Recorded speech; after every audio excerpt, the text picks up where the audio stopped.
reais em passivos tributários, que estão sendo discutidos em mais de 30 milhões de processos no judiciário, e isso congestiona o judiciário e, ao mesmo tempo, causa transtornos para os contribuintes, que ficam em discussões durante longos anos com seguros, com penhoras e protelando o fim dessa discussão, e, ao mesmo tempo, a própria Fazenda Pública, que não tem a arrecadação desse crédito tributário.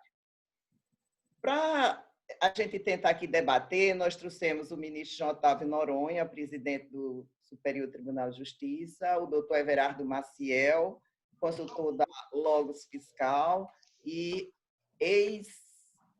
ex-autor, diretor, tudo que for de políticas públicas no Brasil e um grande expert, né?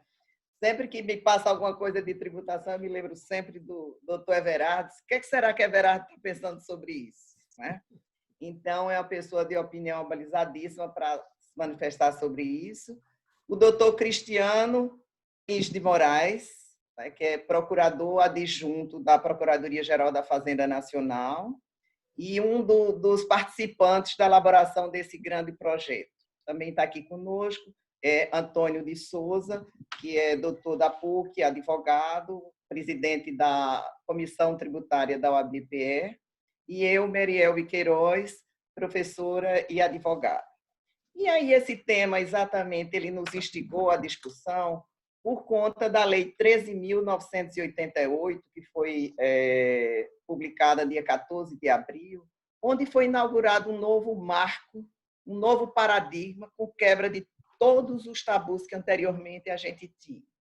Sempre que se falava em transação ou na possibilidade de acordo entre o fisco e o contribuinte, se levantava que era proteção ao negador, que era um incentivo ao não pagamento de tributos, até que se chegou à conclusão que essa grande quantidade de processos ela não traz benefício para ninguém e principalmente para a Fazenda Pública, que tem todo um ônus para participar e resolver dessas discussões. Então, essa lei realmente ela trouxe uma mudança total de mentalidade, e aí eu já quero parabenizar a Procuradoria-Geral da Fazenda Nacional por ter aberto essa possibilidade.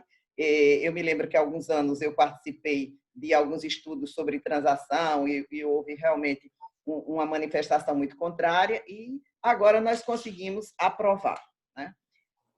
Paralelamente, temos algumas outras coisas que aí depois vamos colocar também. Temos a transação, temos o negócio jurídico processual, parcelamentos, que são formas de dar solução a essas celeumas e esses processos. Agora, eu acho que nós não devemos pensar que esses 4 bilhões, 30 bilhões de processos dizem respeito apenas à sonegação, a não pagamento de tributo. Com certeza, a grande maioria deles hoje diz respeito à divergência de interpretação. Ou seja, o contribuinte aplica a lei de uma determinada forma, a Fazenda entende que deveria ser aplicada de outra forma, e aí leva-se isso para o judiciário resolver, né? Então, realmente, é uma questão que chama a atenção de todos, a administração tributária, do próprio Poder Judiciário. Nós vamos desenvolver o nosso evento. Cada palestrante terá 20 minutos. Primeiro irá falar o ministro João Otávio de Noronha, que já agradecemos a todos os participantes, os que estão nos assistindo, e agradecemos a vocês que estão tirando esse tempo para virem aqui debater conosco. Queremos dizer que esse evento foi promovido pelo Instituto Pernambucano de Estudos Tributários, com apoio do Grupo Mulheres do Brasil, do Instituto de Juristas Brasileiros e também da Enlaw, Portal de Revistas Jurídicas. Esse debate, a renda dele será revertida para as obras sociais do Grupo Mulheres do Brasil, serão integralmente revertidas, no sentido de tentar, de alguma forma, minorar a vida dos vulneráveis que hoje estão numa situação muito difícil. Então, é a nossa contribuição para essa questão social que está acontecendo nesse momento. E aí, agora eu vou passar a palavra ao ministro João Otávio de Noronha, que, inclusive, o ano passado, publicou um artigo muito interessante, né, responsabilizando as distorções do sistema tributário pelo alto grau de litigiosidade, E o ministro tem toda a razão, porque nas faculdades de direito ninguém estuda fazer acordo, todo mundo só estuda litígio, como litigar, como fazer defesa, entrar com processo contra o outro. Então, ministro João Otávio, gostaria de passar a palavra para que o senhor pudesse fazer suas colocações sobre o tema. Obrigada por tê-lo aqui conosco. Deixa eu só avisar, gente, o nome dele, o meu nome está aparecendo ali, é o grande privilégio que ele me concedeu, porque eu mandei o meu link para ele entrar, né? Mas o ministro João Otávio Noronha dispensa apresentações, todo mundo já conhece. Ministro, a palavra é sua. Inicialmente, eu quero agradecer, Meriel, o convite para participar dessa live, desse tema tão caro ao Brasil, tão importante, e neste momento de pandemia, eu quero parabenizá-lo pela determinação de proceder a esse debate exatamente nesse instante. Quero saudar o meu eterno amigo e brilhante um jurista sem ser formado em direito. Isso não quer dizer jurista porque põe dinheiro à justa, porque é um grande tributarista. Né? O meu colega Everardo Maciel, meu amigo Everardo Maciel, doutor Everardo Maciel, saudar o doutor Cristiano e também o doutor Antônio de Souza. É um prazer estar aqui participando desse evento com vocês. Nós estamos em tempos de pandemia, nós estamos discutindo dificuldade num ambiente de dificuldade, a verdade é. Ou seja, discutindo dificuldade no ambiente maior de dificuldade por que passa o país. Eu já dizia muito antes da pandemia que nós temos um sistema tributário perverso. A verdade é essa. Se a gente analisar tudo a estrutura do sistema tributário brasileiro, nós vamos ver que ele deixa muito a desejar. Ele deixa muito a desejar em razão da sua complexidade. É difícil saber o que impor, quanto eu devo e por que devo, qual a base de cálculo. É um sacrifício calcular um imposto, sobretudo na área federal. O sistema, devido a essa complexidade, é altamente responsável pelo alto índice de litigiosidade existente no ramo, principalmente no ramo tributário. Eu conheço muita gente que litiga e deposita o dinheiro porque acha que tem direito, ou que não deve, ou que não deve abatimento. O volume mostra um pouco falta de clareza. Não que nossa legislação tenha nascido ruim, é que ela se sofisticou demais ao longo do tempo, a verdade é essa. Nós sofisticamos um processo que deveria ter sido, na realidade, simplificado. Então, diante dessa complexidade, alguns amigos, e eu tenho alguns amigos no exterior, disseram: olha, é muito difícil investir no Brasil. Eu não sei qual é a carga tributária efetiva no Brasil. Eu não sei quanto vou pagar. Eu sei que não vou pagar pouco. Mas o pior não é saber que eu não vou pagar pouco. O pior é saber que daqui a 5 anos, daqui a 4 anos, ou antes de prescrever, eu vou ser acionado por um entendimento contrário àquele que vigia na época que eu recolhi um tributo. Ou seja, o sistema propicia insegurança jurídica. Ao propiciar a insegurança jurídica, ele acaba impedindo, contribuindo negativamente para a entrada de capitais estrangeiros, tão necessário, tão indispensável ao desenvolvimento do Brasil. Portanto, e mais, essa complexidade do sistema tributário, apoiado em razão de uma legislação extremamente complexa, acaba repercutindo no judiciário, é evidente. Congestiona o poder judiciário em muito, quer no âmbito federal, quer no âmbito estadual, e mais ainda hoje no âmbito federal. Por isso, nós precisamos ter a coragem no Brasil de promover, o Congresso Nacional promover a tão esperada, desejada reforma tributária. Para isso, devia ouvir muito o nosso conselheiro Everardo Maciel. Por quê? Porque o país passa por um processo de desindustrialização. Os investimentos não estão vindo nesse setor. É mais fácil produzir na China. O mundo está mostrando. Essa crise da pandemia nos mostrou que nós não produzimos aqui elementos essenciais à saúde, como agulhas, máscaras. O Brasil passa por um processo pesado de desindustrialização nos últimos anos. E muito se deve ao complexo tributário que nós temos.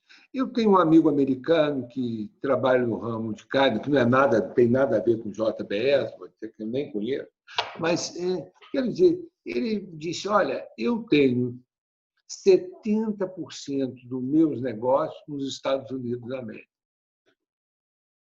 e 30% no Brasil. Nos Estados Unidos da América, eu contrato 3 advogados. No Brasil, eu contrato 60 advogados, eu tenho contratado, eu tenho que manter um escritório de 60 advogados. Isso mostra que alguma coisa não vai bem. E aí eu falei, trabalhista, não. Tanto quanto o trabalhista, nós temos uma série de problemas fiscais.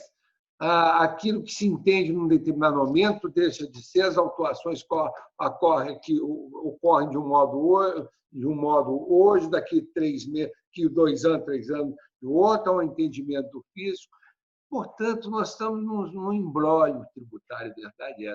O Brasil passa por um imbróglio tributário e ele precisa trabalhar pesadamente para simplificar esse sistema, porque ele está perverso. Ele é perverso. Ele contribui para a desindustrialização, para o desemprego, para a má distribuição da renda, para o desequilíbrio da distribuição da renda tributária entre os estados, entre os entes federados, União, Estado e município. Portanto, a verdade é que a nossa legislação não atende à realidade do país e ainda provoca uma reação do contribuinte que o leva à judicialização em muitos e muitos casos. Essa judicialização congestionou e está a congestionar o Poder Judiciário e nada contribuindo para o desenvolvimento do país.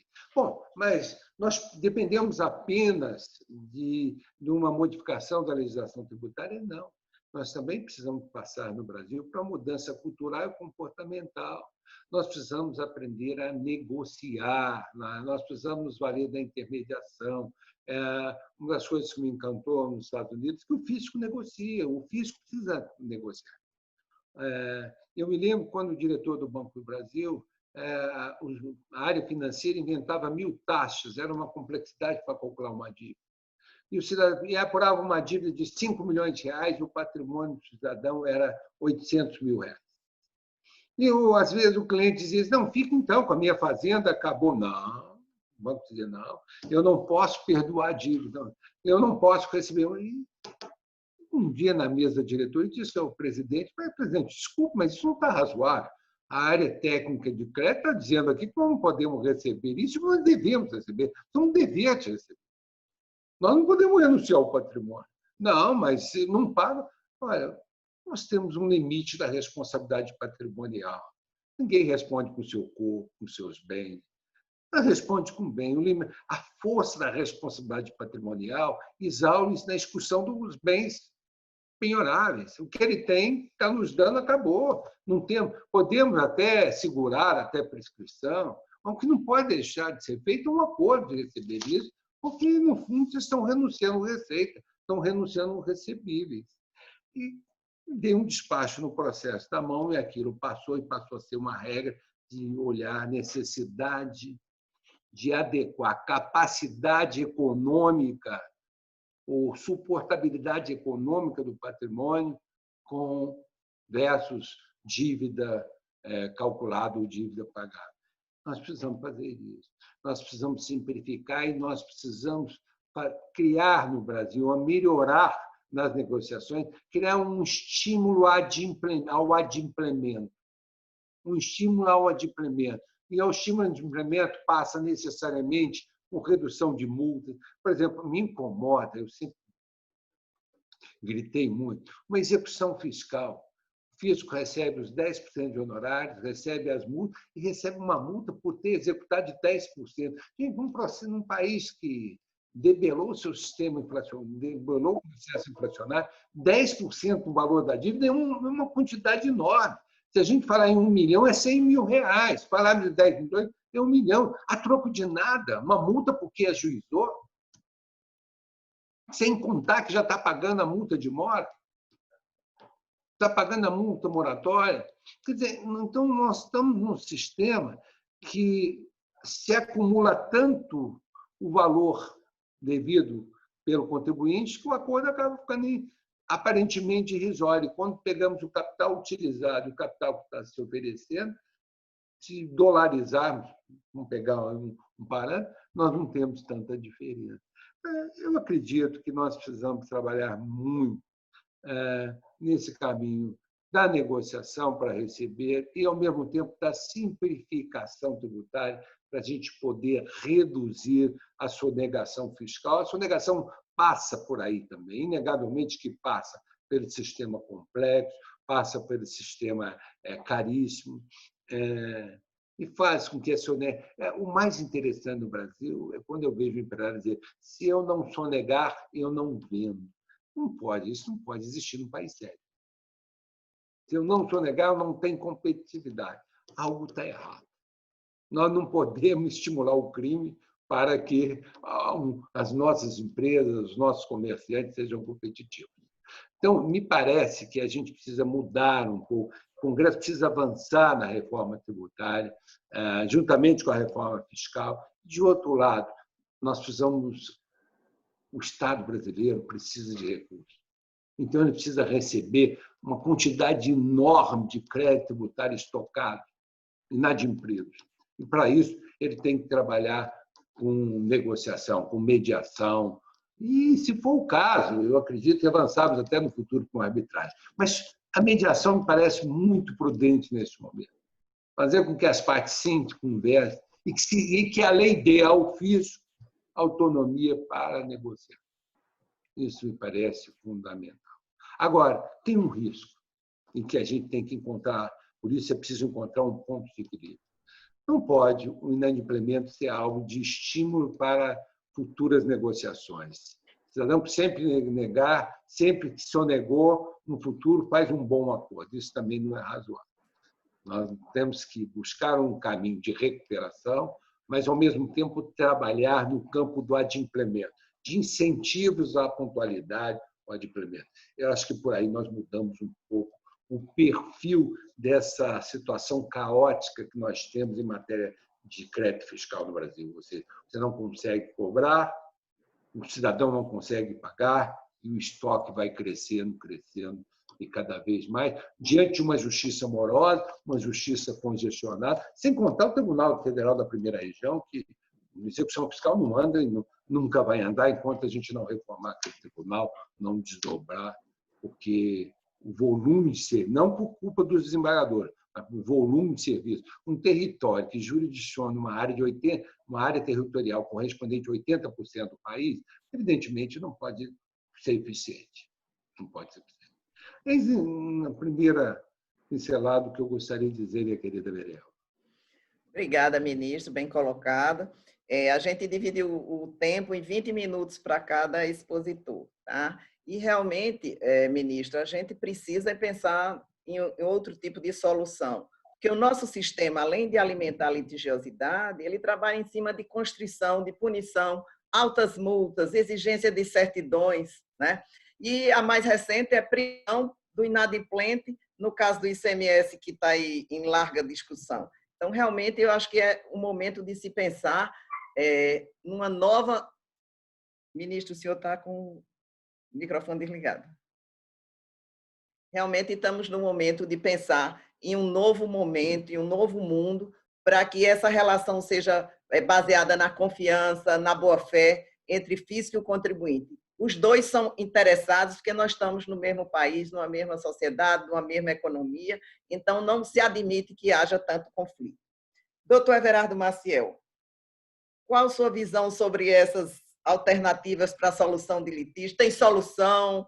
Será uma reforma tributária? Gostaria de ouvir assim, qual seu pensamento. Obrigada, doutor Everardo. Obrigado, cumprimento a todos, agradeço o convite, Meriel. Cumprimento o doutor Antônio, o doutor Cristiano e meu dileto amigo, ministro Noronha.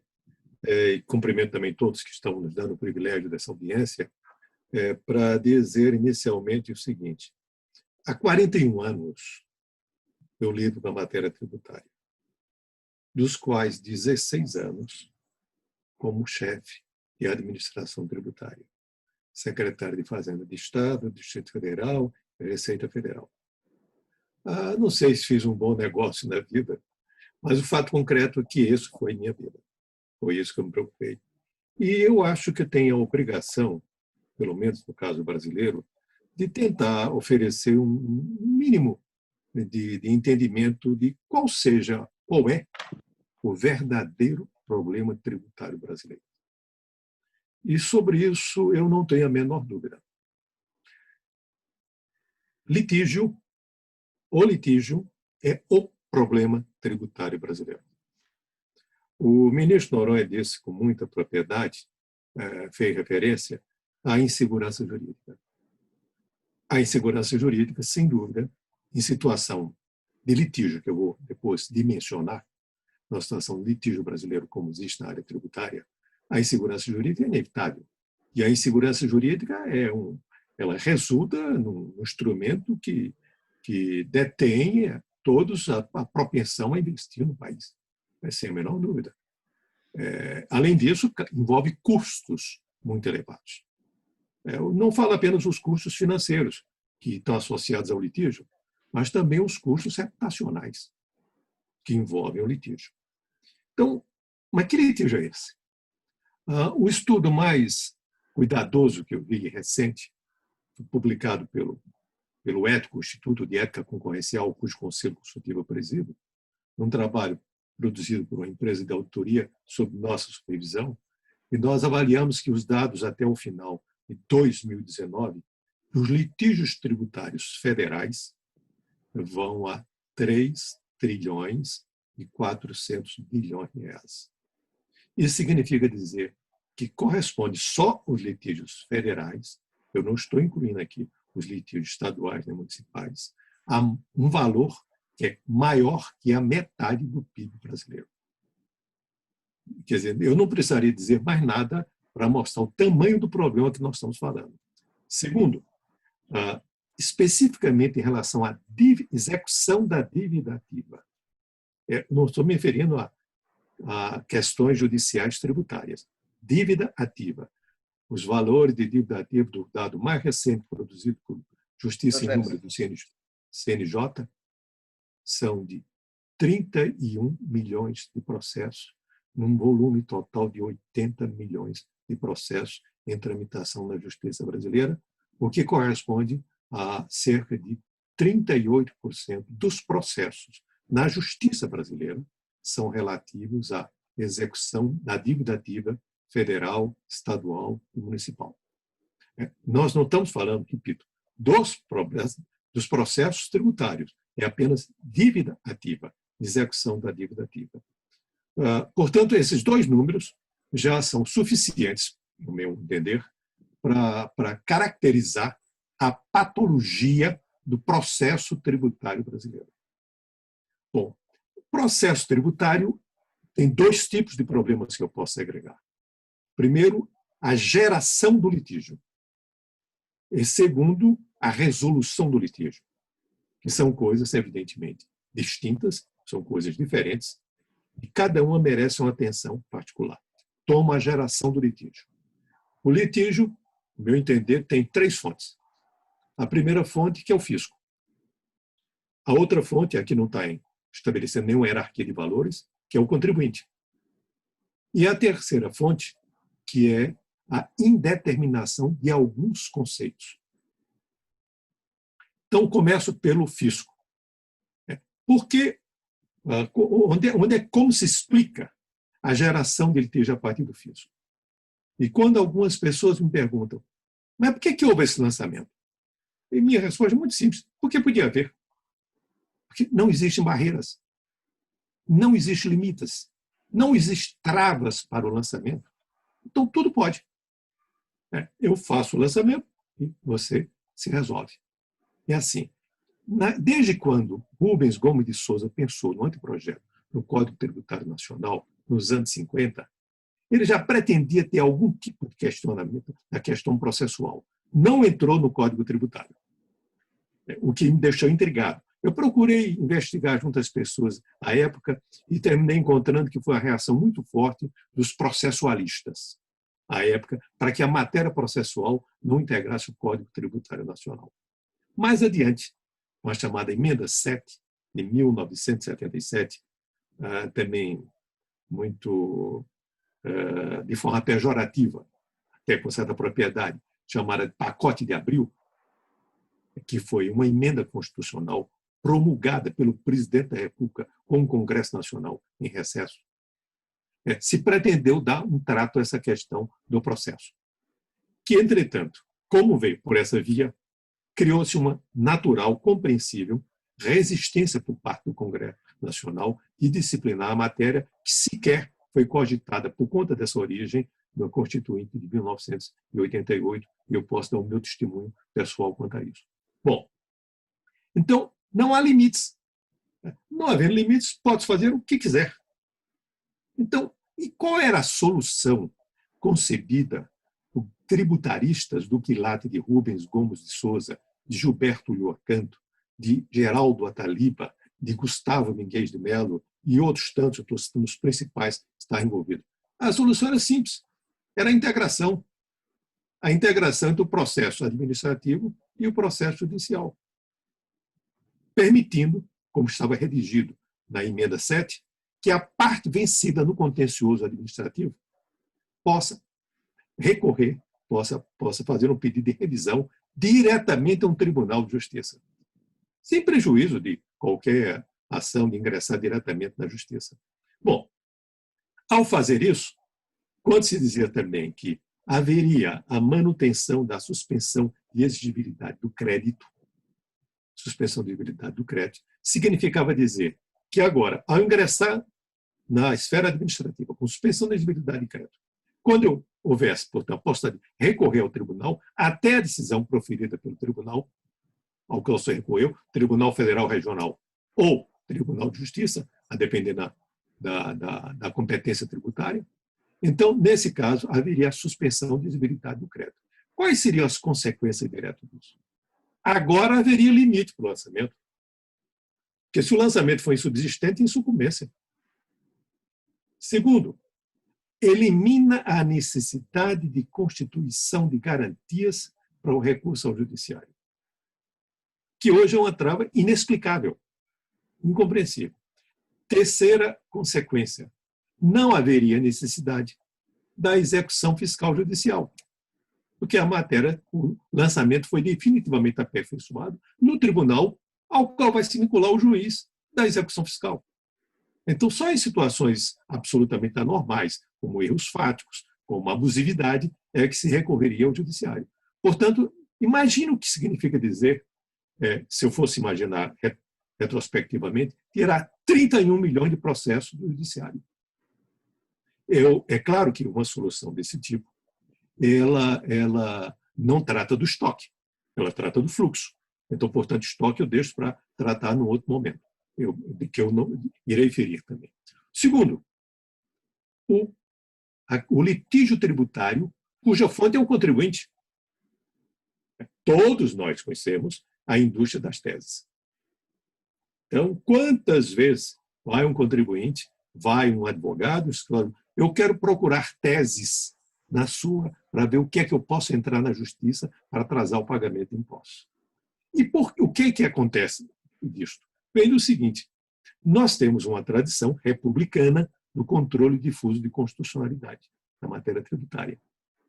Posteriormente, foi também acrescentado o controle concentrado de constitucionalidade, com as ações apresentadas, oferecidas diretamente ao STF. Pois bem, esse modelo, que é um modelo de inspiração americana, no Brasil fica uma coisa estranha, e eu vou mostrar. Se eu tive o cuidado de contar o número de palavras do capítulo tributário da Constituição brasileira, sem o ato da disposição constitucional extraditória, porque senão ficaria muito trabalhoso eu fazer as duas coisas. e contei o número de palavras da Constituição americana. Essa é a exceção das emendas, que também daria muito trabalho para fazer essa apuração. Mas não vai alterar, a relação não se alteraria. O número de palavras do capítulo tributário da Constituição brasileira é o dobro do número de palavras de toda a Constituição americana. Então, eu tenho um espaço monumental para ingressar, questionar a constitucionalidade de qualquer coisa. Nós chegamos à sofisticação, entre aspas, de colocar conceito de não cumulatividade na Constituição. E diz que o ICMS é não cumulativo e acumula imposto. Que envolve, portanto, uma contradição em termos. Bom, pois bem, como deter isso? Isso sempre me intrigou. Como resolver uma coisa dessa? Porque é fora de propósito pensar em qualquer tipo de inibição ao Instituto do Controle Difuso de Constitucionalidade. Como tratar disso? Eu cheguei a pensar na ideia de um incidente de constitucionalidade, que consistiria em que o juiz de primeiro grau a tomar uma decisão em que, com fundamento da inconstitucionalidade de uma determinada matéria, recorresse de ofício ao Supremo Tribunal Federal. Conversei com vários constitucionalistas que, bom, é um instituto que não existe. Quando, mais recentemente, eu descobri que era uma coisa mais óbvia do mundo. Não tinha nada de complicado, não.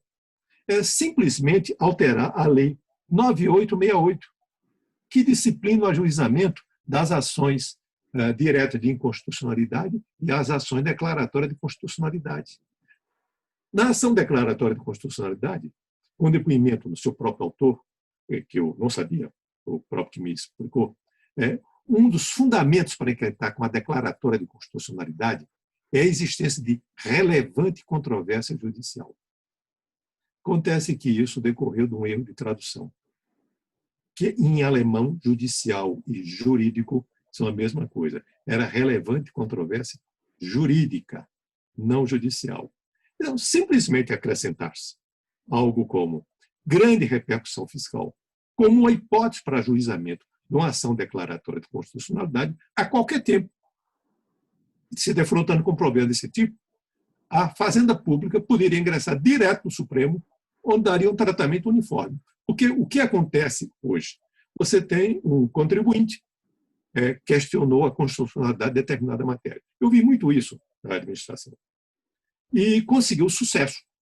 O juiz disse, isto é inconstitucional.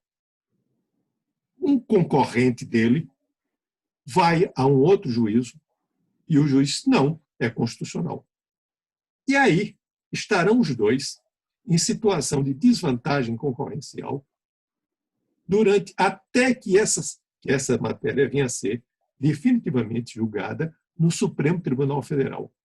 Esse prazo pode chegar a 19 anos, com ofensa direta ao princípio da isonomia tributária e com ofensa direta ao artigo 146A da Constituição, que tem a pretensão de prevenir desvios tributários constitucionais. Terceira questão, chamadas indeterminações conceituais. São poucas no Brasil. A rigor não são muitas, não. O que é significativo? Eu não tenho dúvida nenhuma, eu tive cuidado de examinar isso com alguma precisão. São 3 questões. Planejamento tributário abusivo, dedutibilidade do ágio e multa substitutiva de perdimento na hipótese de interposição fraudulenta. São essas 3 questões. Quando estiver falando dessas 3 questões, eu estou falando de algo como 70% a 80% dos litígios. Então, o que é que tem que fazer? Esses conceitos são conceitos que estão frouxos, com baixa densidade normativa. Então, o que tem que se fazer em relação a isso? Tem que fazer em relação a isso é resolver essas questões. Dar um novo disciplinamento para cada uma dessas questões. Eu mesmo tenho ideias muito claras sobre o que fazer com isso. E, em relação ao passado, fazer o que eu fiz algumas vezes durante o período que fui secretário da Receita. Fazer uma transação.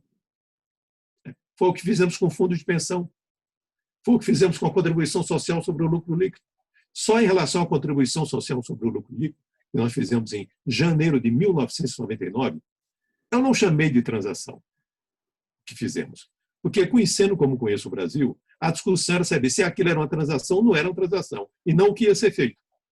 E, ao fazermos isso, nós chegamos a produzir uma arrecadação de 6 bilhões de reais, que virou o sinal do déficit fiscal brasileiro e deteve todo o ataque especulativo que existia em 1999.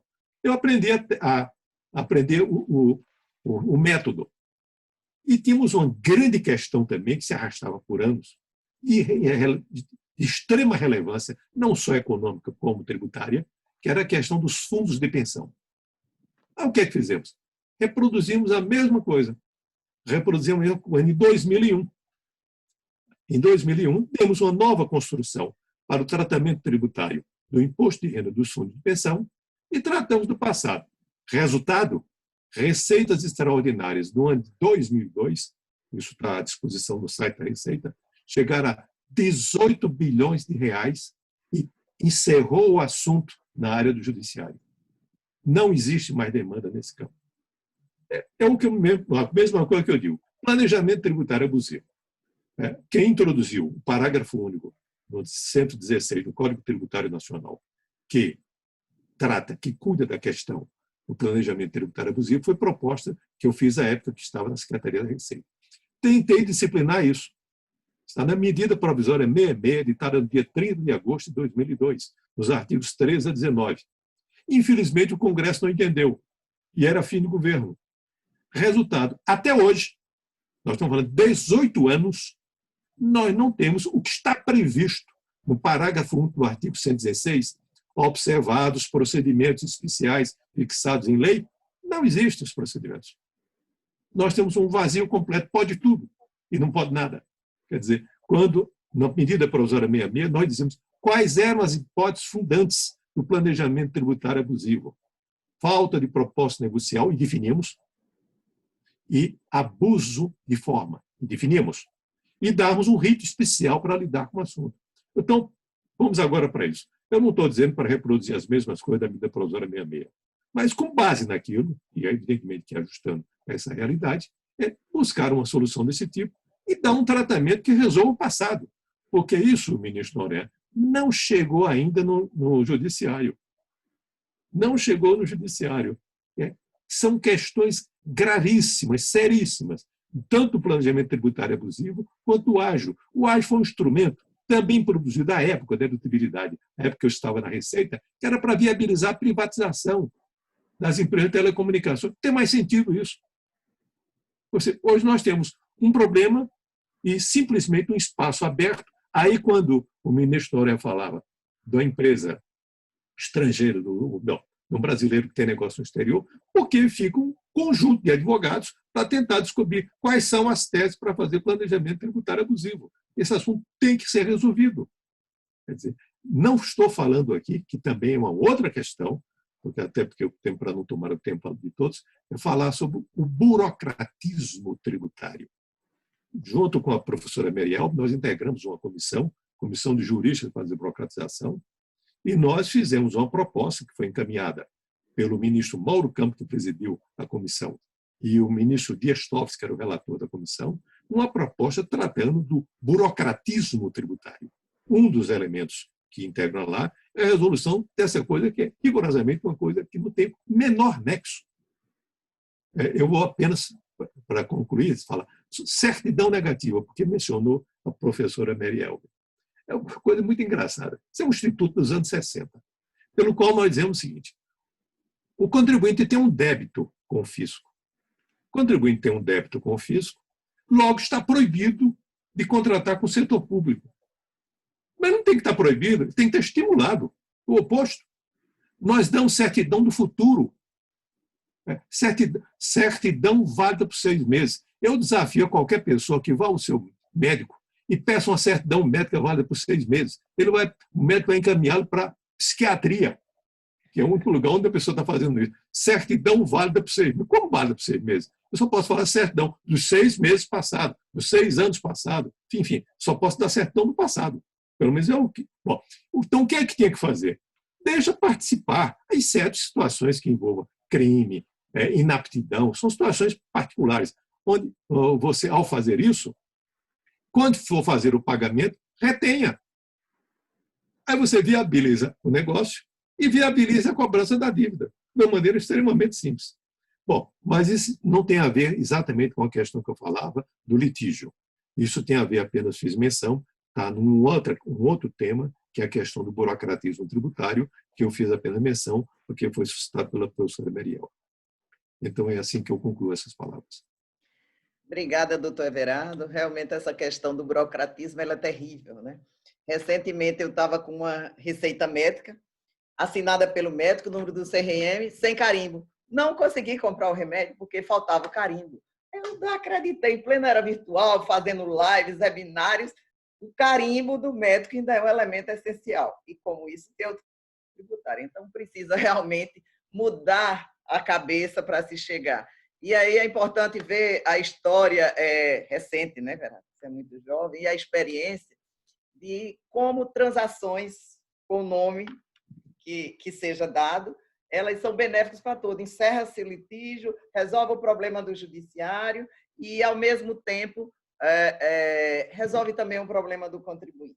E aí foi onde apareceu a proposta que a Procuradoria da Fazenda, que hoje foi transformada em lei, na Lei 13.988, é isso, né, o número 978, né, de ser criado esse Instituto da Transação, ou seja, a possibilidade de haver negociação para encerrar esses litígios.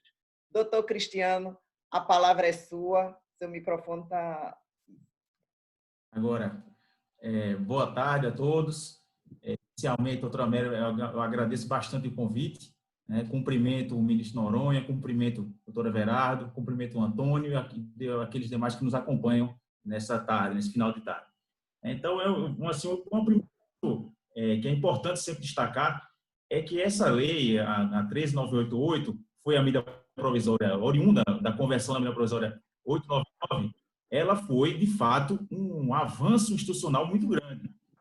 O doutor Everardo citou aqui, ele sabiamente, lá quando tratou de resolver por transação, sem chamar de transação alguns litígios, ele estava diante de um aspecto cultural dentro das nossas organizações que impediu, durante mais de 50 anos, que esse instituto fosse regulamentado.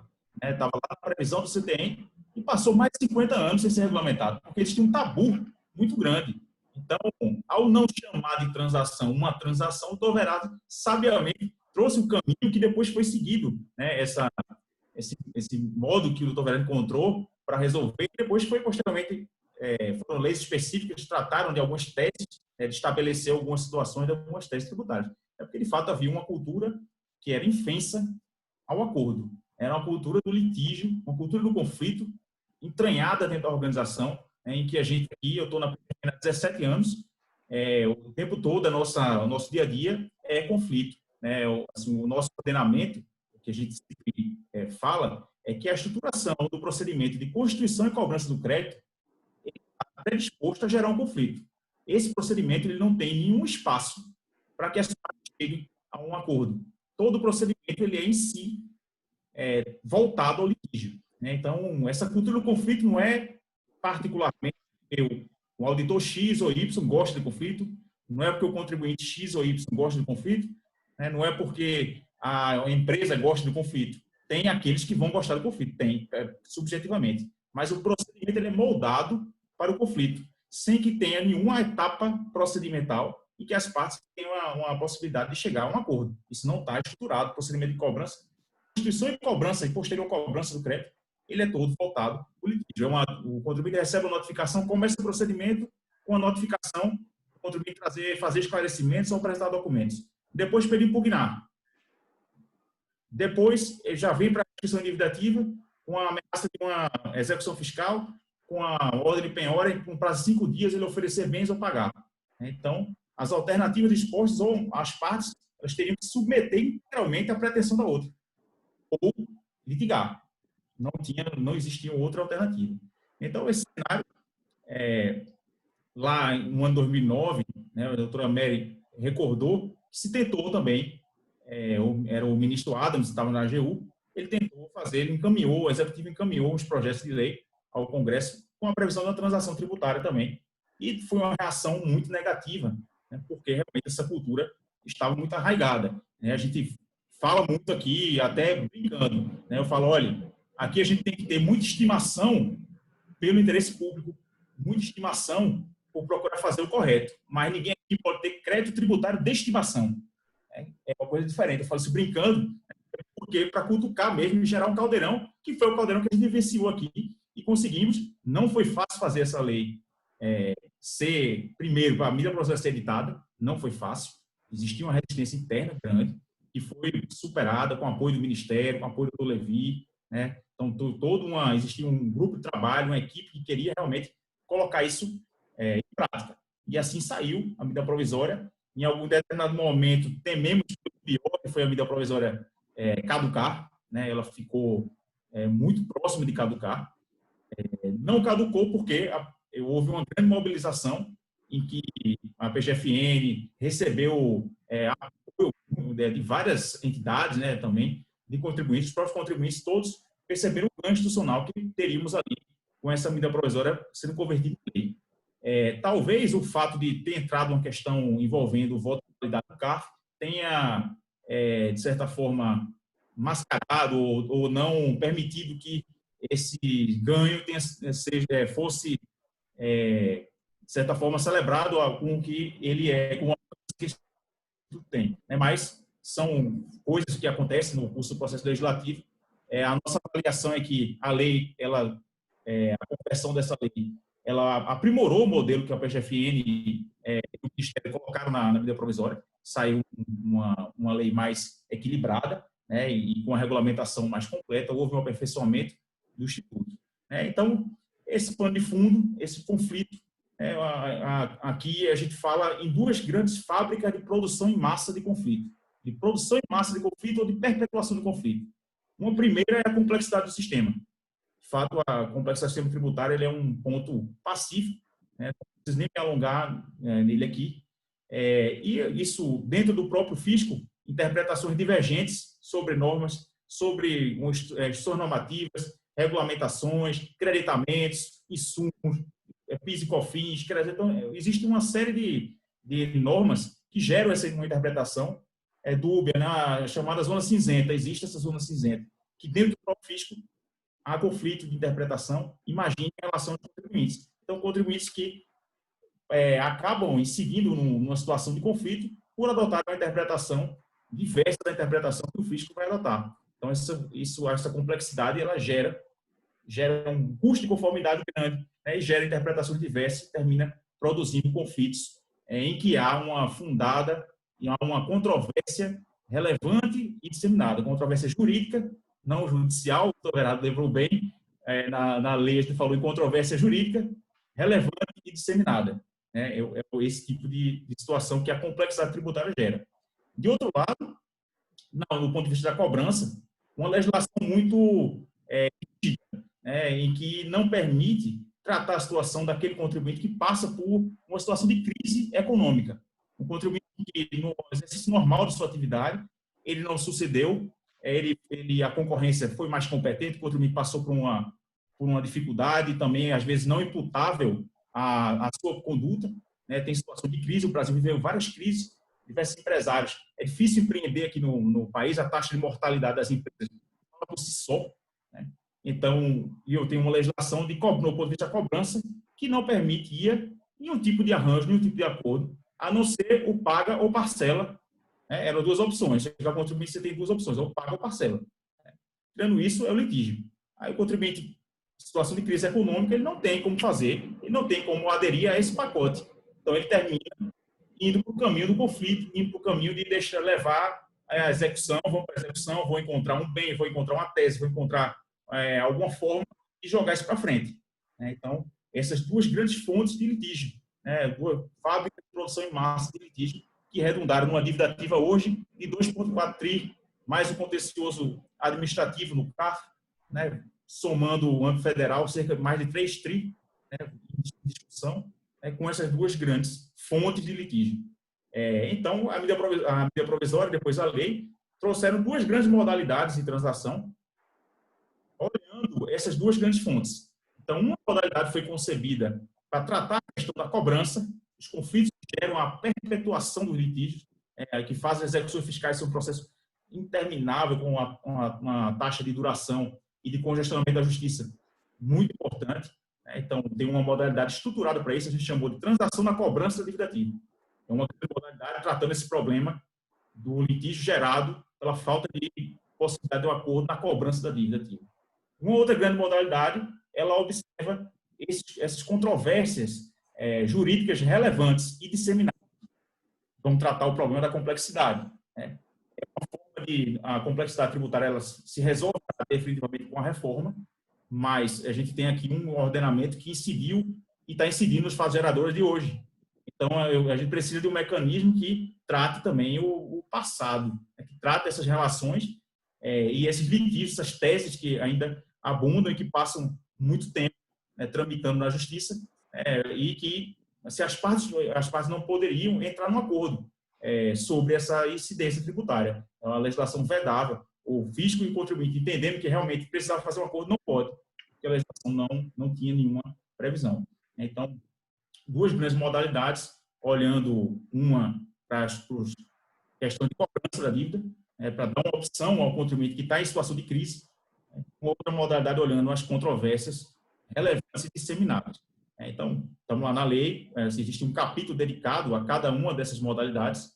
No Congresso, uma terceira modalidade, que a gente discute muito se ela é uma espécie da transação do contencioso, que é essa voltada para as controvérsias relevantes disseminadas, foi criada uma terceira modalidade, que é uma modalidade voltada aos créditos de pequeno valor, inclusive com a previsão de um novo contencioso para esse tipo de crédito de baixo valor. É uma espécie de juizado administrativo fiscal. Existe uma previsão de criação desse juizado para esse conflito de valor menor. E lá também tem uma possibilidade de soluções alternativas para esse conflito, inclusive a transação, né, para encerrar esse processo de pequeno valor por um acordo. E aí não existe o requisito da relevante e disseminada controvérsia jurídica, basta que seja um crédito de pequeno valor, vai ter um regime semelhante ao do juizado e vai possibilitar que também a União, enquanto ré em processo no juizado, na parte tributária, faça os acordos. É uma das coisas mais frustrantes que eu já me deparei na minha vida profissional na PGFN, é tentar participar de uma campanha que o CNJ, que o CJF, que os tribunais regionais federais, que as seções judiciárias federais promovem para tentar encerrar o processo por acordo, e que chegava lá, a Fazenda Pública chegava lá de mãos atadas, né? Não tinha o que a gente fazia, né, para no intuito colaborar, era oferecer as opções ordinárias.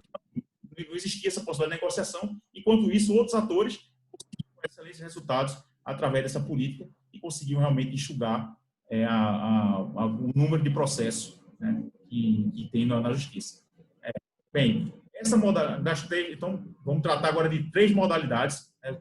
Meu tempo, doutor Américo, me enquadre quando eu estiver passando falando e a coisa vai andando. Pode me enquadrar, o vermelho, o amarelo, pronto. Vamos lá. Então, vamos tratar de 3 grandes modalidades.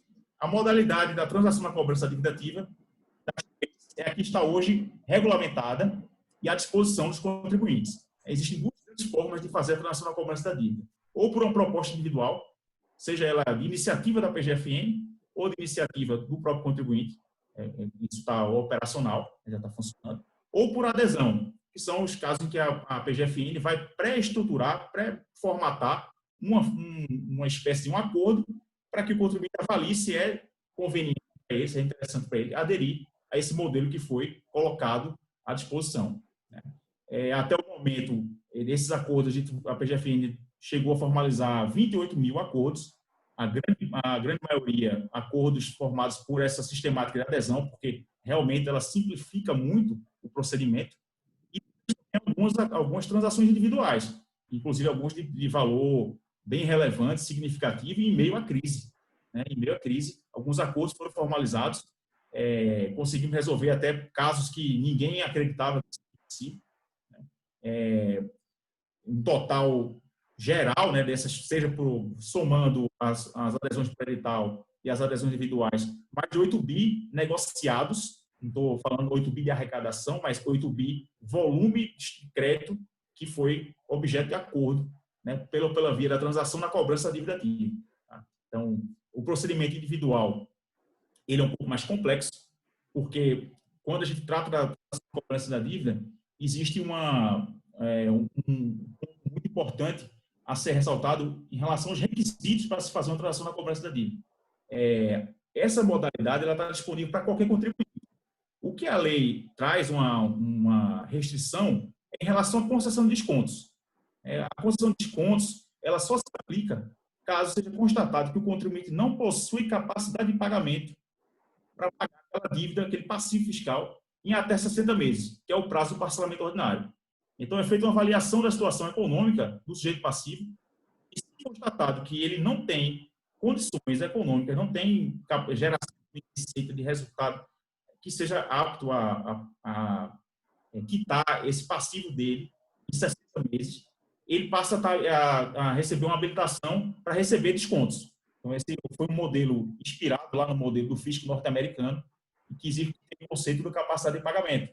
A gente fez uma adaptação da sistemática, trazendo esse conceito, essa receita passível de ser vertida para o pagamento do passivo tributário. Então, o contribuinte que tem receita suficiente para pagar suas dívidas não pode fazer a transação da cobrança da dívida ativa? Pode sim. O que ele não vai poder fazer é uma transação que envolva descontos. Essa que é a diferença. Mas ele pode fazer uma transação envolvendo diferimento de pagamentos, pode fazer uma transação envolvendo uma moratória, pode fazer uma transação envolvendo garantias. Então, isso tudo é possível de ser objeto desse acordo. Nessa parte da dívida ativa, na lei citou como transação o acordo em relação às garantias da dívida também, que era o que vinha sendo objeto de tratativa pela PGFN através do negócio jurídico processual, que convive também com a transação na cobrança da dívida ativa como dois grandes instrumentos. Então, esse aqui é o ponto que a gente acha importante esclarecer. É possível, sim, um contribuinte de qualquer porte, qualquer situação econômica, fazer uma transação na cobrança da dívida ativa. É sim. Só a questão do desconto é que ela é objeto de uma análise da capacidade de pagamento do contribuinte. É um conceito que a gente trouxe da regulamentação e que os critérios utilizados pela PGFN são públicos, o contribuinte tem acesso ao cálculo que foi realizado, a que parâmetros utilizamos, os pesos que colocamos nas variáveis. Isso é possível de haver um recurso aí, e se o contribuinte, ao final das contas, se ele comprovar que realmente ele não tem essa condição, vai ser feita uma transação concedendo descontos de forma a adequar esse plano de solução do conflito à situação econômica desse contribuinte. Então, essas são as linhas gerais da transação da cobrança da dívida ativa. Tá? Obrigada, doutor Cristiano. Obrigado. Obrigado, doutor Cristiano. Mas já você volta a falar, porque uma grande curiosidade que tem das pessoas é saber o seguinte, exatamente, se alguém que tem bens em garantia poderá dar esse bem para encerrar esse litígio, porque o litígio, o final é incerto, para o fisco, para a fazenda ou para o contribuinte, né? Então, diante da incerteza do resultado, aí pode-se chegar a um acordo e os bens já dados em garantia, por exemplo, mas essa pergunta eu vou guardar para depois. Doutor Antônio vai fazer as colocações, mas eu já queria deixar uma pergunta para o ministro Noronha, se essas transações feitas e por acordo entre os representantes da fazenda e o próprio contribuinte, consentindo nesse acordo, se isso poderá ser posteriormente examinado pelo judiciário e anulado, porque isso gera uma incerteza, né? Antônio, você tem alguma outra pergunta aí para o ministro Noronha? Porque, atenção, pessoal, podem fazer pergunta pelo chat, né? Ou por aquele questions and answers. Tenho sim. Na verdade, minhas considerações vão ser feitas em forma de pergunta para cada um. Então, eu dirigiria a primeira pergunta ao ministro Noronha, que é justamente dentro desse contexto que foi apresentado de insegurança, de litigiosidade, acaba que o STJ, o STF, mas aqui o STJ especificamente, ele acaba funcionando como um grande reformador do sistema tributário, né? Por vias transversas, porque quase a totalidade das demandas estão sendo discutidas ou foram discutidas no STJ. Então, dentro desse contexto, até eu vejo que o novo Código de Processo Civil tentou trazer um maior poder, maior vinculação ao repetitivo no STJ, mas o que eu vejo é que a quantidade de demanda é tão grande que nem o STJ consegue dar conta de tanto tema para ser julgado em repetitivo, né? Então, nesse ponto, acaba que a fonte geradora de conflito, ela acaba gerando um próprio ciclo vicioso. O STJ vai julgando e vai surgindo mais. Hoje, no Brasil, a gente tem até o conflito do conflito. O STJ julga uma situação como, por exemplo, o conceito de insumo para PIS/COFINS, e agora a discussão já vai em cima do conceito de insumo julgado pelo STJ. Então, o que é que o senhor enxerga nesse ciclo vicioso? Se tem alguma possibilidade do judiciário tentar minorar isso, ou isso é uma questão sistêmica que precisa ser enfrentada legislativamente? Ministro Noronha, seu microfone está desligado.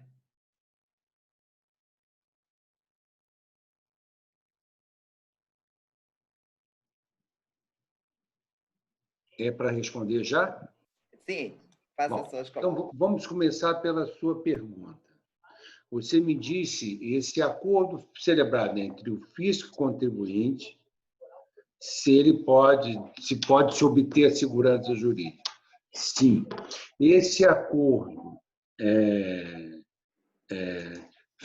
celebrado entre o fisco e o contribuinte pode ser levado a homologação judicial e passará a ser título executivo judicial, portanto, terá o benefício da coisa julgada, a estabilidade da coisa julgada, e só poderá ser satisfeito em 2 anos por ação rescisória.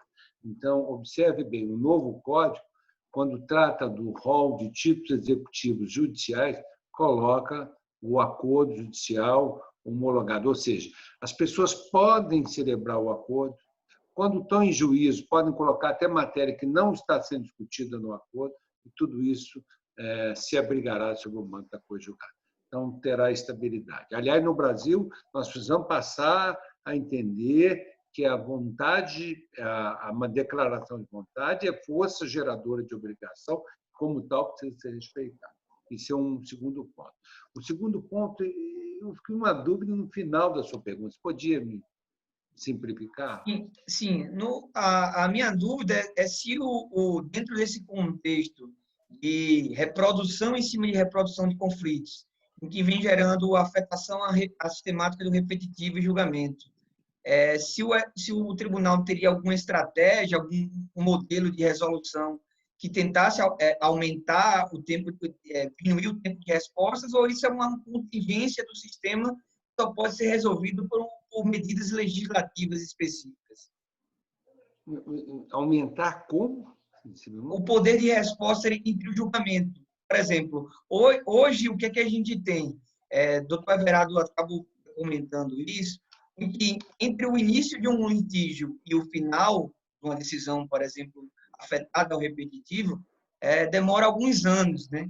E durante esse tempo vai se havendo um aumento na litigiosidade e vai criando-se um passivo, né?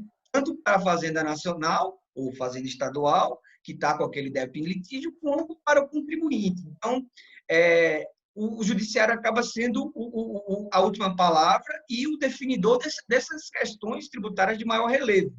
Hoje, a partir da sistemática de recurso repetitivo, o STJ vem melhorando o tempo de resposta desses julgamentos.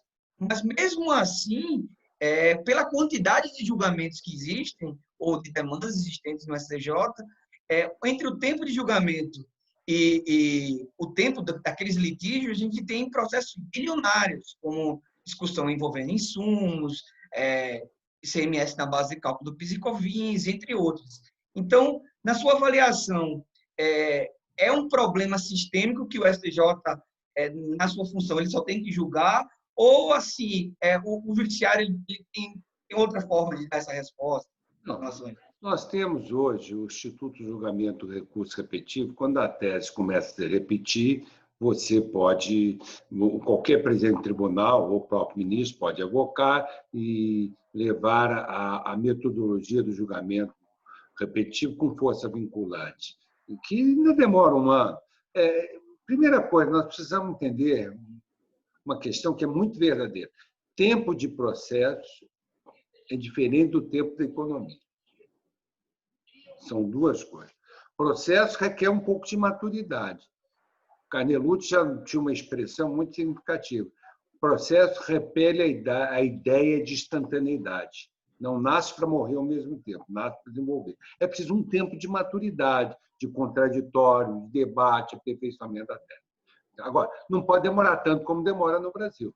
Para a gente ter uma ideia, a Alemanha está preocupada, está com um movimento muito grande para agilizar o trâmite dos processos de primeiro grau, que está muito demorado lá, está demorando 9 meses, eles não acreditam que possa passar de 6. Quem dera se a gente pudesse agir assim. Agora, observe bem, por que demora muito também? Porque tudo chega no STJ, ainda que seja para não ser conhecido, é um volume de 1.300 processos por ministro. Nós temos, tramitando no Senado, já aprovado na Câmara, uma PEC de atribuição de relevância, para que o tribunal diz o que tem que chegar. Como é no mundo, como é na França, na Alemanha tem relevância, nos Estados Unidos todo mundo sabe que tem relevância.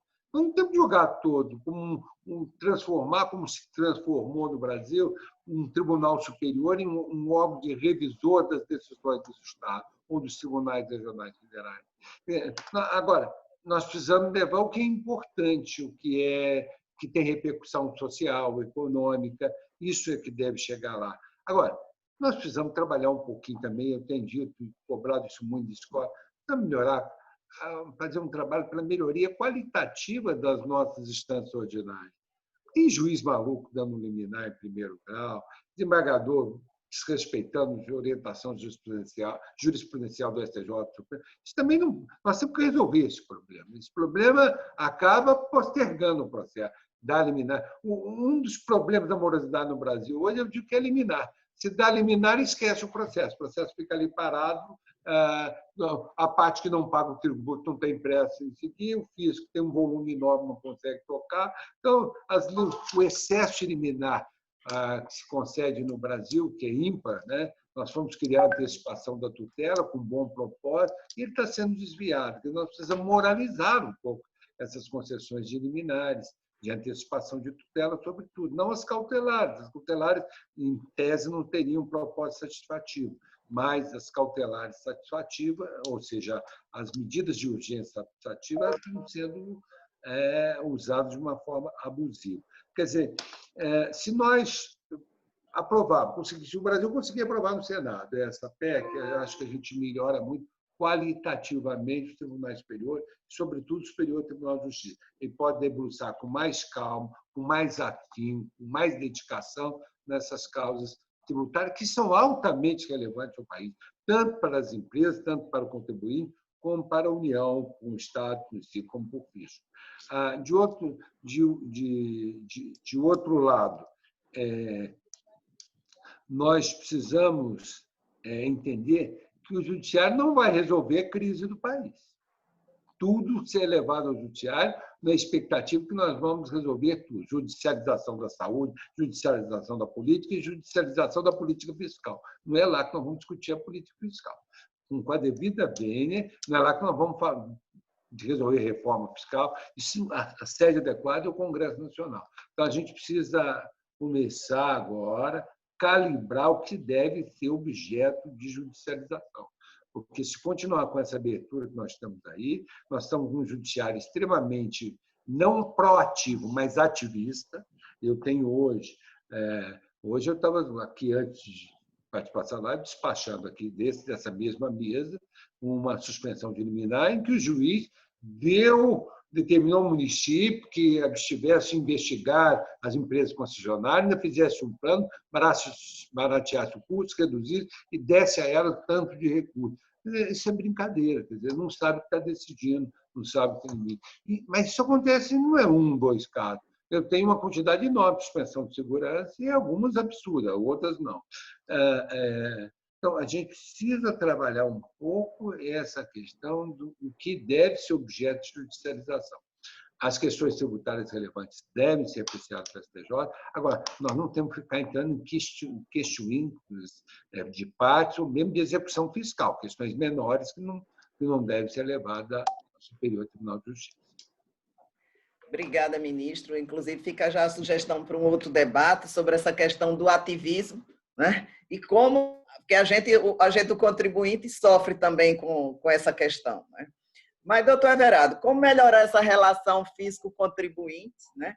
E será que, você que já foi tanto tempo da administração tributária, será que já existe essa cabeça para tanto a questão da interpretação, por exemplo, do planejamento, outros assuntos, tanto quem lança já haver essa mudança de cultura, de realmente pensar também na questão econômica, etc., ou ainda vamos demorar um pouco mais para chegar nesse estágio?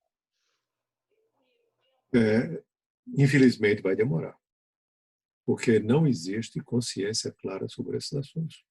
Quer dizer, nós somos um país onde tem muita força o corporativismo. Você veja, por exemplo, vou citar aqui um exemplo dessas coisas. A questão dos órgãos do contencioso administrativo. Nós conseguimos fazer uma coisa fantástica. Nós criamos paridade com voto de qualidade. Quer dizer, nós demos uma contribuição à teoria dos números, que é paridade com número ímpar. Que é par, mas não é bem par, é ímpar. Então, a gente agora muda para falar, não, agora não existe mais voto de qualidade. Sim, estabeleceu a paridade. Porém, nesse caso, sempre, quer dizer, quando o que está errado é a constituição do órgão. Não é par nem ímpar, não. São coisas superficiais. Mas veja uma outra coisa. Eu gostei quando o Cristiano fez um comentário sobre questões de parcelamento, tomando em conta a capacidade de pagamento. Apenas permito dar um passo adiante a partir do que ele falou. Moça, quando nós instituímos o refis, falando refis da década de 90, os outros, como o refis com uma palavra muito forte, os outros parcelamentos especiais ganharam o nome de refis, não tinha nada a ver com refis. O refis não tinha desconto de tributo. Não tinha anistia, nem tinha remissão. Mas tinha uma coisa fundamental, que era o reconhecimento da capacidade de pagamento. Não adianta você fixar um prazo se a pessoa não tiver capacidade de pagamento. E quando eu estabeleço uma regra, sobretudo quando eu estou envolvendo agora um parcelamento de longo prazo, quando eu estabeleço uma regra de longo prazo, 60 meses, 80 meses, 120, o que seja, nós temos uma situação que pode ser muito boa para alguns contribuintes e inviável para outras. Só muito raramente, quase numa situação excepcional, é que será o prazo adequado. Mas ainda assim, suponhamos que o prazo que eu fixei foi feito com tamanha meticulosidade que o prazo é justamente aquele. Esse é correto para todos os contribuintes. Aí vem a questão que eu queria suscitar, Cristiano. Eu vou avaliar a capacidade de pagamento do contribuinte. Eu falava disso, falo isso há 20 anos. O que tem que contar é a capacidade de pagamento. Foi bem. Mas a capacidade de pagamento não é estática.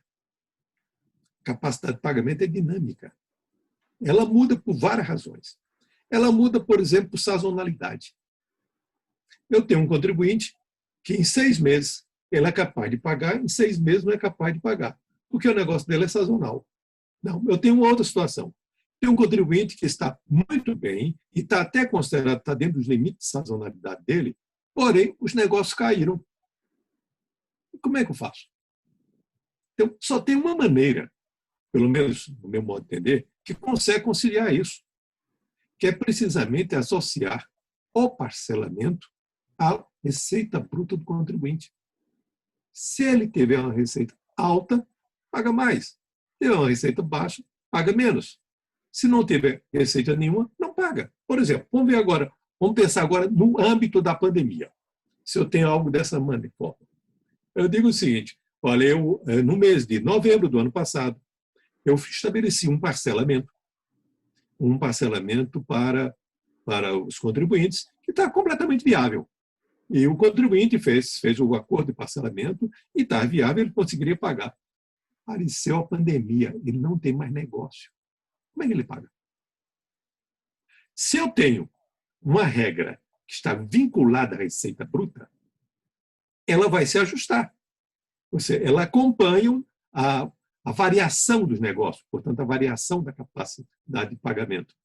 Quando eu estabeleci isso, quando constou exatamente da regra do refis, que permitia também, nesse parcelamento, que houvesse a apuração de prejuízos, créditos acumulados próprios ou terceiros, não incluí, devia ter incluído também, precatórios próprios ou terceiros. Ou seja, é um clearing geral de contas. Pois bem, ao fazer esse tipo de coisa, dizia, mas se o contribuinte ele pode levar um prazo muito grande para pagar. Se ele vai levar um prazo muito grande para pagar, é porque a sua capacidade de pagamento é baixa. Você não precisa dar desconto nenhum. Você faz nada disso. Portanto, uma operação extremamente simples. Alguém me disse, mas ele pode levar 100 anos para pagar. Eu disse, então vou fazer um registro do que algo que eu nunca contei a ninguém. 100 anos está antes de nunca. Nunca fica depois de 100 anos. Ele não vai pagar nunca, porque exatamente ele não pode pagar. Pois bem, então esse instrumento permite ajustar. Precisa uma vigilância sobre isso? Sim, precisa, como todas as coisas da vida. Mas não pode a simplicidade ser de tal ordem que torne inviabilizando o próprio instrumento. Mas eu até a época também dizia, ninguém se queixa quando, num processo de execução fiscal, o juiz determina um pagamento, uma penhora de parcela do faturamento. Também, penhora de parcela de faturamento é a mesma coisa de parcelamento vinculado à receita bruta. Não é parecido, não, é igual. É exatamente o mesmo conceito. A diferença é que um é impositivo, o outro é eletivo. Portanto, tem a ver com a vontade, mas não quanto ao conceito. O conceito é exatamente o mesmo. Há muita resistência para isso? Sim. Eu percebo, quando vejo comentários como feito pelo Cristiano, que há uma espécie de um arejamento dessa capacidade de compreender a coisa mais fundamental em tudo isso. A sua excelência é o fato. É como dizia Machado de Assis, os fatos são tudo. Everardo? Sim. Sim. Caiu a conexão, Everardo. Não, eu estou ouvindo aqui. Eu estou ouvindo. Também estou ouvindo e vendo. Pronto. Está ótimo. Ouvindo? Acho que caiu momentaneamente. Ouvi. Pode continuar, doutor. Bom, mas então eu estava dizendo, então, voltando ao que mencionava. Então, nós temos, assim, voltando ao que estava mencionando. Então, quando pensar, por exemplo, na dívida ativa, tem que se pensar numa grande compensação. Pode incluir todos os precatórios próprios ao terceiro, que não acontece nada. Eu já fiz isso. Fiz isso como secretário de Fazenda. Funcionou perfeitamente, não abalou, resolveu o problema de quem tinha precatório, de um lado, e do outro lado também não teve nenhuma repercussão, sequer minimamente significativa, na arrecadação. Fiz isso como secretário de Fazenda do Distrito Federal. Sem nenhum problema, não aconteceu absolutamente nada. Então, tem que pensar em coisa desse tipo. Tem que pensar fora da caixa. Agora, eu repito a questão inicial que eu falei. O grande problema tributário brasileiro é o processo. Quando eu fico vendo, falando assim, vamos criar um IVA, não sei o que lá, eu não vou nem mencionar aqui que se trata do Instituto de 1949, completamente atrasado. Não vou nem mencionar esse tipo de coisa. Se não resolve o problema do processo, não resolveu nada. Ele ficou do mesmo tamanho. Vamos apenas trocar a natureza do problema. A natureza do processo. O processo, a causa vai ser isso, não mais aquela outra. É a mesma coisa. Porque eu tenho que pensar e tenho que concentrar por que é que nasce o litígio e como é que eu resolvo o litígio. Quer dizer, os instrumentos de resolução de litígio já constituído resolvem. Se eu deixar, ainda assim, instrumentos extraordinários de resolução de litígio, com a possibilidade de geração de litígio tal como está hoje, me permito usar uma expressão do dia a dia, nós vamos ficar enxugando o chão com a torneira aberta. O problema vai ficar do mesmo tamanho, não vai acontecer nada. Então, eu tenho que deter a geração do problema.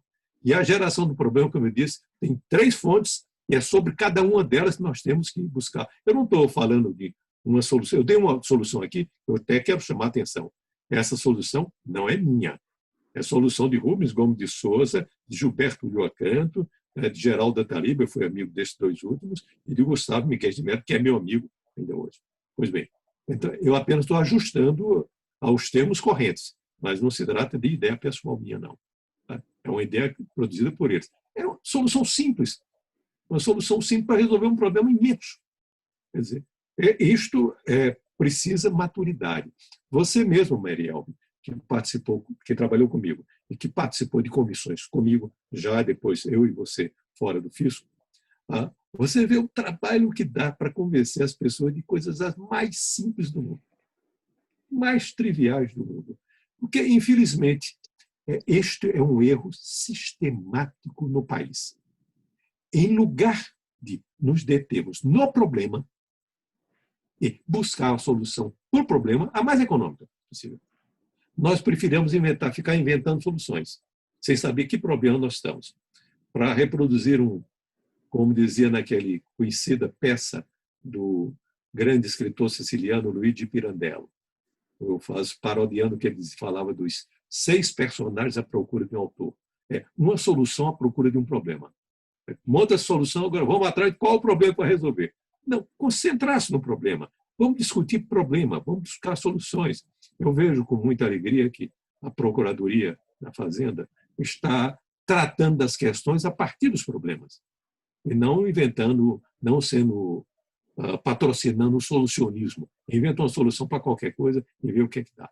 Isso é muito bom. Mas eu acho, para encerrar, até me alonguei mais do que costumo fazer, para dizer o seguinte, eu acho que esse é um processo que requer maturação, requer decantação, e isso não se faz instantaneamente. Obrigada, Everardo. Vou passar para o doutor Antônio colocar algumas perguntas para o doutor Cristiano, que realmente está assim, uma curiosidade. As pessoas estão querendo saber detalhes dessa questão da transação, e gostaria também de deixar uma questão seguinte, essa que o Everardo colocou, sobre compensação e prejuízos, que também tem que ser considerado, né? Porque a pessoa tem prejuízos e, de repente, vai ter que pagar, ou então tem crédito. Eu mesmo conheço casos de pessoas que têm um crédito muito alto contra a fazenda, e a fazenda cobra o débito e não aceita aqueles créditos para compensação. Doutor Antônio, complementa aí suas perguntas para o doutor Cristiano. Olha, a gente tem aí 6 minutinhos para você responder tudo e ensinar todo mundo a fazer a transação aí, todos os trâmites. Eu vou ser bem objetivo, doutor Cristiano. Na verdade, são 2 perguntas. Na sua fala, você já adiantou que a lei de transação ela agrega vários instrumentos, entre eles o negócio jurídico processual, sobre garantias, a possibilidade de concessão de uma moratória, a possibilidade de um parcelamento em si, a concessão de descontos, entre outras coisas. O meu ponto aqui é se é possível agregar à transação outros instrumentos como um modelo prévio ou um modelo da própria transação. Por exemplo, um negócio jurídico processual preparatório de uma transação, ou seja, um negócio jurídico que impõe a suspensão de um processo por um prazo para início de uma negociação, início de uma análise do plano de pagamento, início de análise até da rigidez do crédito a ser transacionado. E uma segunda pergunta dentro desse contexto da transação individual, que vai ser feita caso a caso, obviamente, qual é a preocupação da Fazenda em garantir um certo padrão de isonomia entre os contribuintes? Será divulgado um extrato desses acordos individuais? Como será o plano da Fazenda sobre essa questão? E nesse gancho também, eu percebo que a lei tem uma preocupação em também garantir a isonomia e não permitir que haja transação de matérias, por exemplo, já julgado pelo STJ, pelo STF, em sentido favorável ao contribuinte, ou seja, uma proteção para que não se estimule a transação de um débito que é reconhecidamente indevido. Então, qual o cuidado da Fazenda nesse sentido de evitar que haja transação desses débitos e garantir o máximo possível uma isonomia ao contribuinte e, por conseguinte, estimular que ele vá transacionar seu débito, porque, certamente, se algum débito for indevido, será excluído da transação. Obrigado, doutor Cristiano. Vamos lá. Um primeiro ponto é a respeito do uso de créditos. Isso, quando saiu o MP, na regulamentação da transação da cobrança dívida ativa, que foi feita pela portaria da PGFN, a portaria 956, a gente já colocou lá que seria a oferta de precatórios, seja próprio ou de terceiro. Então, quando foi convertida a MP na lei, isso constou lá expressamente na lei. Então, a própria lei permite que se use créditos, na verdade, até antes do precatório, créditos líquidos e certos, objeto de decisão judicial transitado e julgado. Então, sendo líquido e certo, objeto de decisão judicial transitado e julgado, com ou sem precatório, já pode ser ofertado e utilizado para amortizar dívidas, no âmbito da transação na cobrança dívida ativa. dê mais crédito ao contribuinte. Se o contribuinte tem um crédito que ele solicitou administrativamente essa restituição, né, e esse crédito foi apurado pela Receita, existe uma vedação na 9430 de fazer uma compensação com crédito inscrito em dívida ativa, salvo quando é uma compensação de ofício. Então, a compensação de ofício, é possível esse crédito que foi reconhecido pela Receita terminar sendo utilizado para abater a dívida ativa. Então, vamos lá. Passando para a questão da isonomia e transação individual. Uma das coisas que foi muito debatida durante a tramitação da medida provisória foi justamente esse ponto. Como assegurar a isonomia com transações individuais? E a nossa resposta, a nossa abordagem é publicidade. Não tem como fazer de outra forma. A transação, assim como ela é feita, os termos vão constar do site da PGFN, o extrato, as condições, todas as transações que foram feitas estão lá no nosso site.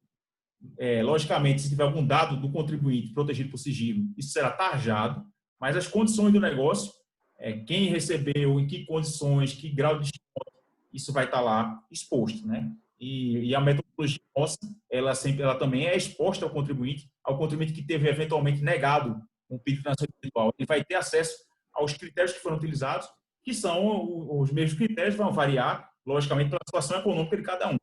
Então, nesse ponto, a gente vai tentar assegurar a isonomia através da transparência ativa.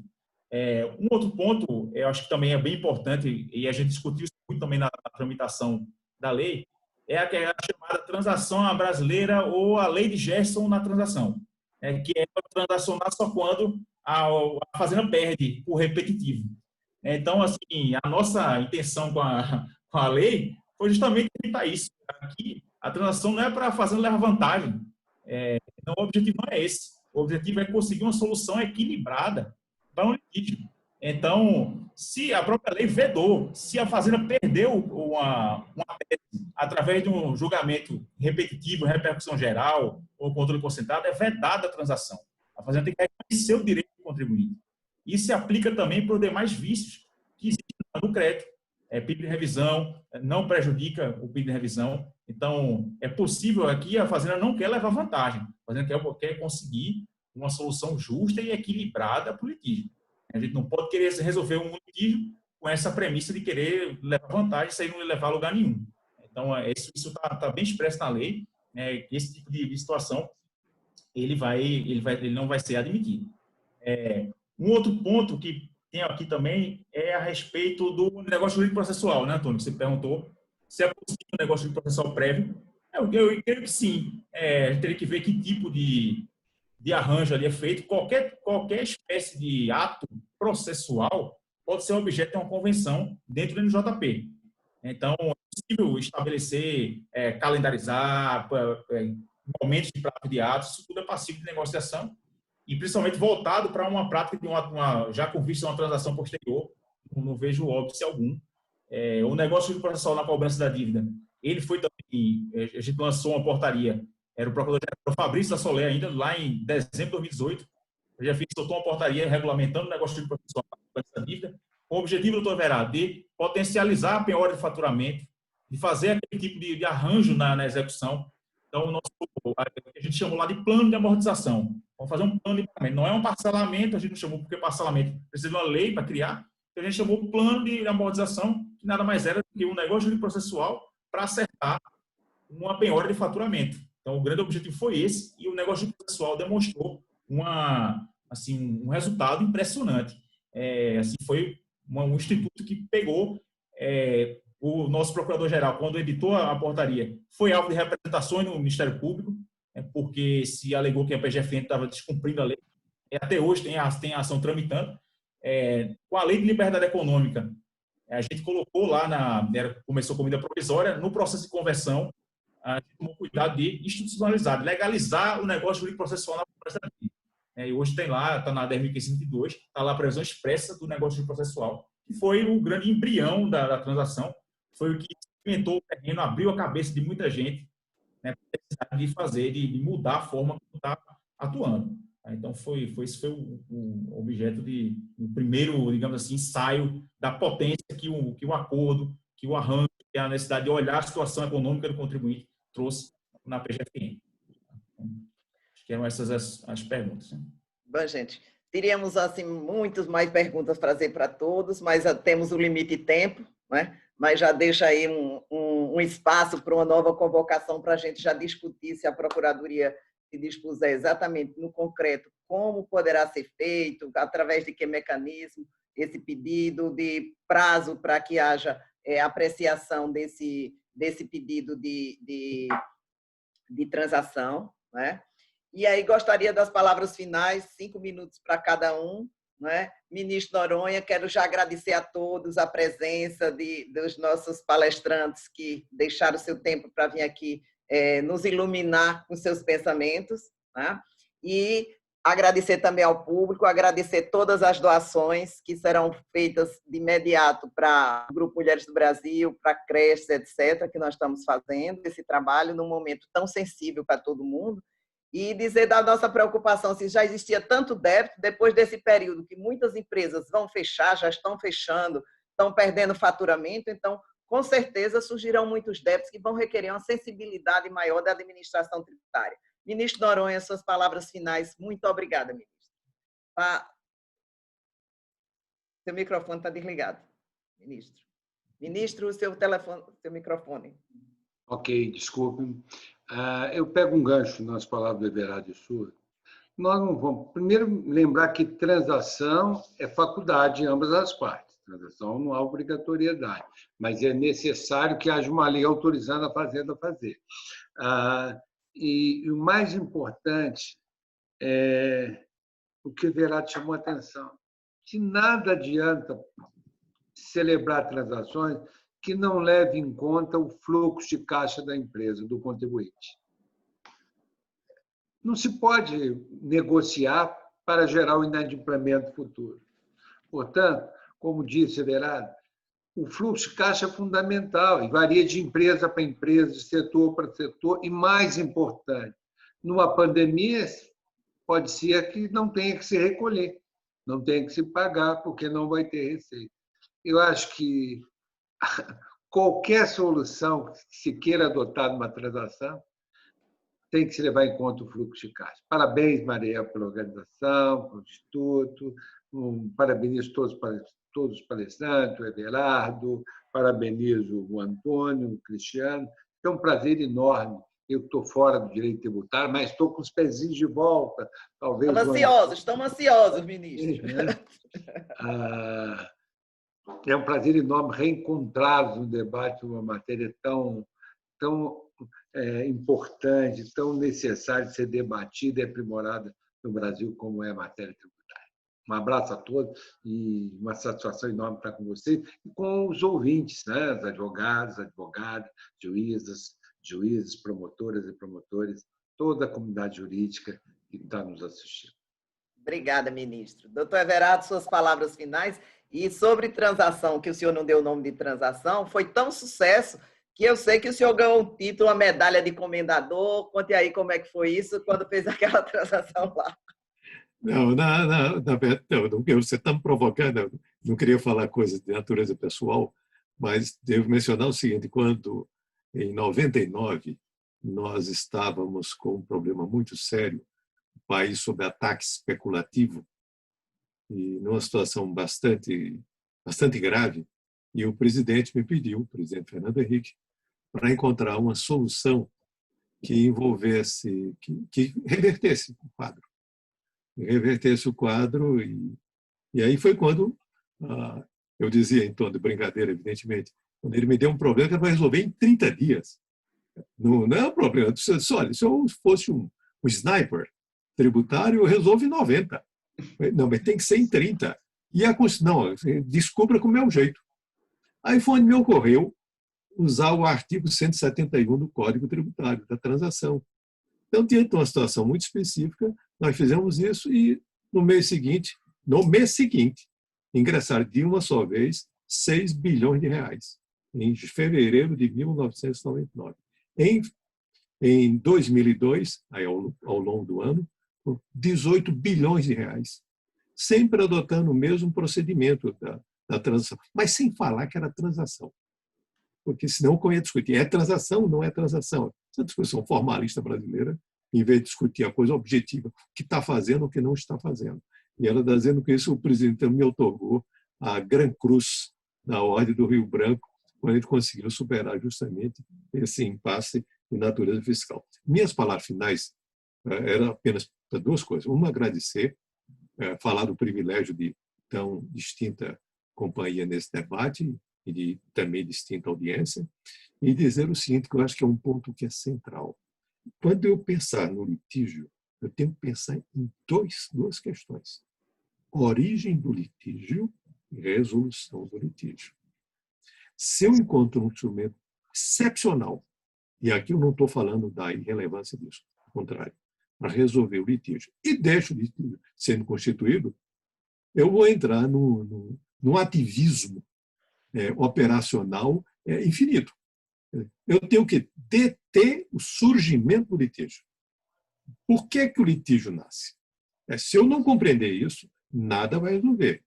Transação não só é um instrumento que eu reputo importante, como eu fiz uso dela. Agora, ela não resolverá o problema do litígio. Resolverá o problema do passado, mas não cuida do fluxo. O fluxo tem que ser geração de litígio. Muito obrigado, uma boa noite.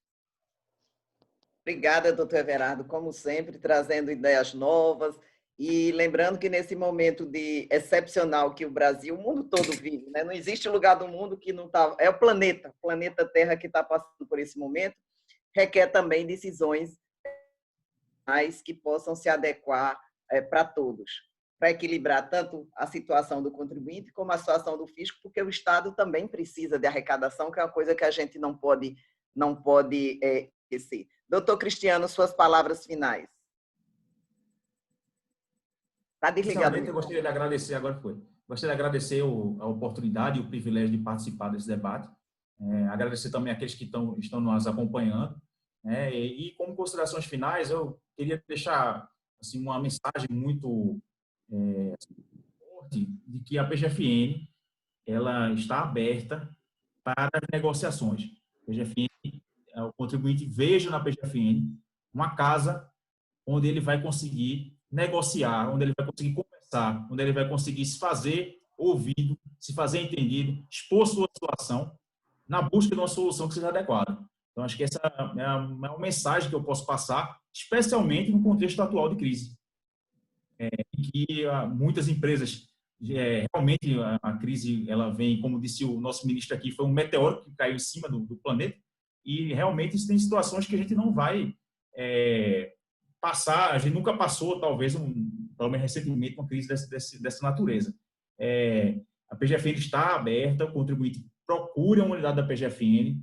Agora, no momento, o atendimento presencial está um pouco prejudicado, mas a PGFN criou canais remotos de atendimento. O nosso site tem lá a indicação dos contatos de todas as unidades. A PGFN está aberta, tem que ouvir, tem que receber e vai apresentar uma solução dentro dos limites, dos marcos que a gente tem hoje, que são muito maiores do que há um ano atrás. Hoje a gente tem um leque maior de opções para trazer para o contribuinte. Tem um negócio processual, temos a transação da cobrança da dívida. Esse mês de junho, agora final de maio, começo de junho, até semana que vem, espero que a PGFN vai trazer uma nova modalidade de transação. No começo da crise, fizemos uma transação por edital, que o objetivo era trazer um diferimento, trazer um certo alívio no caixa. A gente chamou de transação extraordinária. A gente está modelando, terminando a modelagem de uma nova oferta por edital também, já tentando olhar para a parte da retomada. Então, estamos atentos, estamos adequando nossos instrumentos de cobrança para a situação de crise atual, e estamos também abertos a qualquer evento de esclarecimento, de forma a impulsionar e tentar ajudar. Nesse momento, o que a PGFN pode mais fazer pelo contribuinte é dar assistência ao contribuinte. Dar assistência, receber, conversar, negociar, ouvir e ajudar. A gente está aqui para isso, essa é a nossa missão. Então, contem conosco para qualquer tipo de iniciativa nesse sentido. Obrigado. Obrigada, doutor Cristiano. Doutor Antônio, suas palavras finais. Primeiramente, agradeço o convite e, assim, a palavra final é que eu fiquei muito feliz com o nível do debate e a discussão, porque eu concordo muito com o doutor Everardo, quando a gente tem que, ao mesmo tempo que ataca o passado, tem que pensar no futuro, como evitar esse conflito. E talvez eu provoco, na minha opinião, que a grande reforma tributária do Brasil será isso, é estancar esse problema e resolver o passado. E eu acho que o Brasil está perdendo tempo de tempos em tempos de discutir reformas pontuais de tributos, de modelos, sem pensar no pior problema que a gente vem enfrentando há anos e anos, que é a questão da política do litígio, que é a questão de um instrumento de proteção da tutela da confiança legítima do contribuinte, que é a postura do fisco em relação à tributação. Então, eu entendo que esse tema é atualíssimo e muito obrigado a todos pelo debate. Agradeço a todos e eu proponho que as faculdades comecem a mudar a mentalidade da própria formação jurídica dos nossos bacharéis, porque sem mudar essa cultura desde o início, desde a origem, né, Everardo? É exatamente a formação do nosso jurista. Obrigada, ministro, pelo seu tempo. Obrigada, doutor Everardo. Obrigada, doutor Cristiano, doutor Antônio Souza. Obrigada a todos pela sua contribuição. E, nesse momento, nos juntarmos para, além de iluminarmos com ideias, também podemos contribuir com a situação dos mais vulneráveis. Obrigada a todos.